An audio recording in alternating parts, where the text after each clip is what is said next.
बिहार अंगराज कर्ण की भूमि, बिहार महात्मा बौद्ध की भूमि, बिहार महात्मा महावीर की भूमि, बिहार गांधी की भूमि, बिहार चंद्रगुप्त मौर्य की भूमि, बिहार ज्ञानियों की भूमि, बिहार तपस्वियों की भूमि, बिहार एक समृद्ध भूमि जिस भूभाग को संपूर्ण दुनिया जानता है, जिस भूभाग को संपूर्ण विश्व जानता है, वह भूभाग 22 मार्च 1912 को बंगाल से अलग राजनीतिक भौगोलिक क्षेत्र के रूप में जाना गया। नमस्कार दोस्तों, मैं हूं जयवर्धन। आप सभी का स्वागत है जयवर्धन शर्मा यूट्यूब चैनल पर। दोस्तों, 22 मार्च 1912 आज के दिन बिहार को एक अलग राजनीतिक भौगोलिक रूप में पहचान मिली। लेकिन आज का बिहार जितना है, तब का बिहार उतना नहीं था। तब का बिहार बहुत ही समृद्ध, बहुत ही विकसित और बहुत आधुनिक था। तब के भारत से बिहार बहुत विकसित था। तब का बिहार की कल्पना करते हैं तो तब का भारत से बिहार बहुत विकसित था, बहुत आगे था और समृद्ध था। क्योंकि भारतवर्ष में जितने फैक्ट्रियां नहीं थी, उतना फैक्ट्रियां अकेले बिहार में हुआ करती थी। आज जो बिहार है वह पूर्व के बिहार का मात्र 1/3 बचा हुआ है। क्योंकि पूर्व का बिहार में झारखंड, उड़ीसा के क्षेत्र शामिल थे।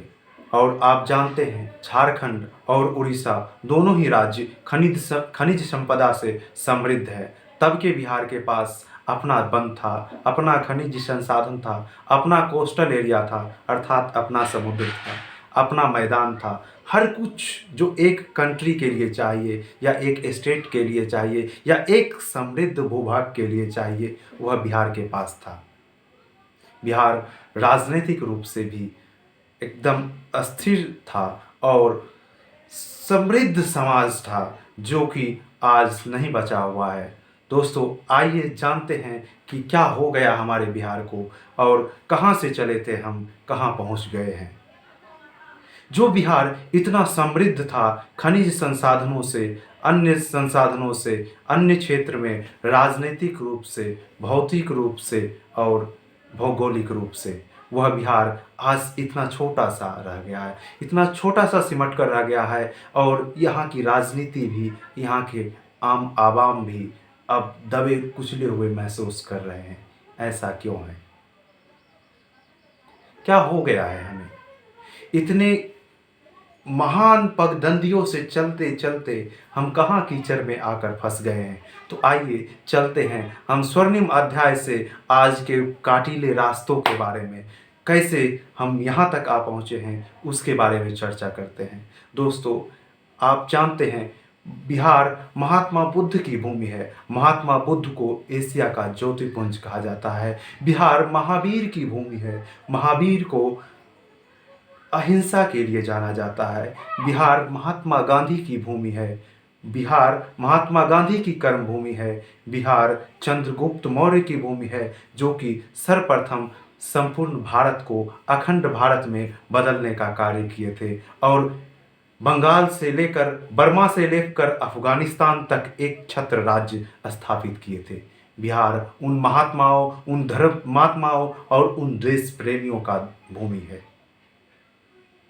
बिहार कोई आम भूभाग नहीं, बिहार कोई आम बात नहीं। बिहार बहुत खास है, बहुत महत्वपूर्ण है। लेकिन आज हमें समझने की ज़रूरत है कि कौन है हम, कहाँ से आए हम, ऐसे क्यों हैं हम। दोस्तों, बिहार शिक्षा का केंद्र है। बिहार अन्य तमाम चीज़ों का, व्यापार का केंद्र है।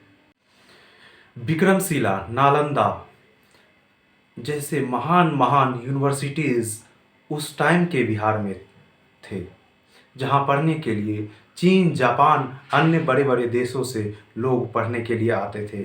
यात्राएं, वर्षों की यात्राएं करते थे और बिहार आते थे शिक्षा ग्रहण करने के लिए। हम उन महान धरती के निवासी हैं। हम उस महान धरती के निवासी हैं जहाँ कभी कृष्ण अब खुद चलकर आए थे। हम उस महान धरती के निवासी हैं जहाँ महात्मा बुद्ध अपने कर्मों को करने के लिए आए थे, अपने ज्ञानों को फैलाने के लिए आए थे। हम उस महान पूर्वज के थाती हैं। हम उन महान पूर्वज के वंशज हैं। हमें गर्व होना चाहिए खुद पर और अपनी ज़मीन पर। दोस्तों, आज का दिन महान तभी हो सकता है जब हम अपने महत्व को समझेंगे और एक सकारात्मक कदम उठाएंगे और इस महान दिन को, महान कल्पना को साकार करने के लिए एक अच्छे कदम उठाएंगे। सभी भाई बहन बंधु मिलकर कदम बढ़ाएंगे और निश्चित रूप से हम एक विकसित, सुदृढ़ और समृद्ध समाज का निर्माण करेंगे, जहां राजनीतिक रूप से, भौगोलिक रूप से भी और सामाजिक रूप से हम सबों को बराबरी मिले और बिहार में एक अच्छा स्वर्णिम वातावरण तैयार हो, जहाँ की चर्चा संपूर्ण देश ही नहीं बल्कि दुनिया में हमारा उदाहरण दिया जाए कि यहाँ के लोग कितने सीमित संसाधन में, कितने कम भूभाग में या कितने अलग थलग रहते हुए भी एक बेहतर समाज का निर्माण करने में, एक समृद्ध आर्थिक क्षेत्र बनने में सफल रहे हैं, हमारा उदाहरण दिया करेंगे। तो आइए मिलकर एक ऐसा समाज का निर्माण करते हैं जहां सभी सुखी रहें, सभी हाथ एक दूसरे को ऊपर खींचने के लिए बढ़ाए, ना कि पीछे से पैर खींचने के लिए। दोस्तों, इस पावन उपलक्ष्य पर आइए हम सब मिलकर संकल्प लें कि हम सभी मिलकर अपने दायित्व को समझते हुए एक सकारात्मक कदम उठाएंगे और सभी भाई बंधु मिलकर हाथ बढ़ाएंगे और सभी को विकास की राह पर लाने का प्रयास करेंगे, सभी को विकसित, समृद्ध और स्वावलंबी बनाने का प्रयास करेंगे। तभी हम विकसित कहला पाएंगे और तभी हम सच्चे मायने में एक समृद्ध और विकसित समाज का भी निर्माण कर पाएंगे। नमस्कार दोस्तों, मैं हूं आपका दोस्त जयवर्धन। आप हमारे साथ बने रहें, हमारे वीडियो को लाइक करें, शेयर करें, सब्सक्राइब करें और जुड़े रहें हमारे साथ वीडियो पूरा देखने के लिए। पुनः धन्यवाद।